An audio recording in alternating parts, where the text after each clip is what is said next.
حضرت سیدنا ابن عباس رضی اللہ تعالی عنہما سے روایت ہے، ایک مرتبہ میں نبی رحمت صلی اللہ تعالی علیہ وآلہ وسلم کی بارگاہ میں حاضر تھا۔ آپ علیہ السلام کے دائیں زانو پر امام حسین اور بائیں زانو پر آپ علیہ السلام کے صاحبزادے حضرت ابراہیم رضی اللہ تعالی عنہ تشریف فرماتے۔ رسول اللہ صلی اللہ تعالی علیہ وآلہ وسلم کبھی امام حسین کو بوسہ دیتے اور کبھی اپنے بیٹے حضرت ابراہیم رضی اللہ تعالی عنہ کو بوسہ دیتے۔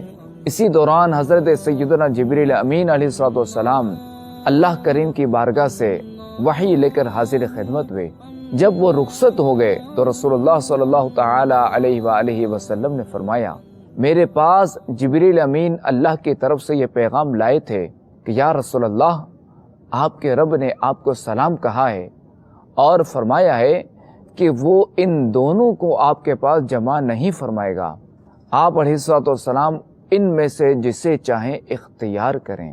خاتم النبیین صلی اللہ تعالی علیہ وآلہ وسلم نے اپنے بیٹے ابراہیم رضی اللہ تعالی عنہ کو دیکھا تو آپ کی مبارک آنکھوں سے آنسو رواں ہو گئے۔ پھر آپ رضی اللہ تعالی عنہ نے امام حسین کی طرف دیکھا تو پھر بھی آپ کی آنکھیں اشکبار ہو گئیں۔ آپ علیہ السلام نے فرمایا، اگر ابراہیم کی وفات ہوتی ہے تو اس کا بیشتر رنج و غم صرف مجھے ہوگا، جبکہ حسین کی ماں فاطمہ ہے، ان کے والد علی المرتضیٰ ہیں جو کہ میرے چچا کے بیٹے ہیں اور ان سے میرا خونی رشتہ بھی ہے۔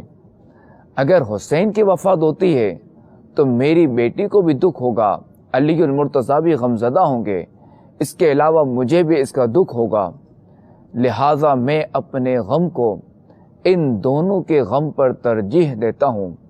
پھر آپ علیہ السلام نے فرمایا، اے جبرائیل، ابراہیم کی روح قبض کر لیں، میں اسے حسین پر قربان کرتا ہوں۔ چنانچہ اس واقعے کے 3 روز بعد حضرت ابراہیم رضی اللہ تعالی عنہ کا وصال ہو گیا۔ اس کے بعد امام حسین رضی اللہ تعالی عنہ جب کبھی نبی کریم صلی اللہ تعالی علیہ وآلہ وسلم کی بارگاہ میں حاضر ہوتے تو آپ علیہ السلام انہیں سینے سے لگاتے اور چہرے پر پیار کرتے اور فرماتے، جس پر میں نے اپنے لخت جگر ابراہیم قربان کر دیا ہے، اس پر میں خود قربان۔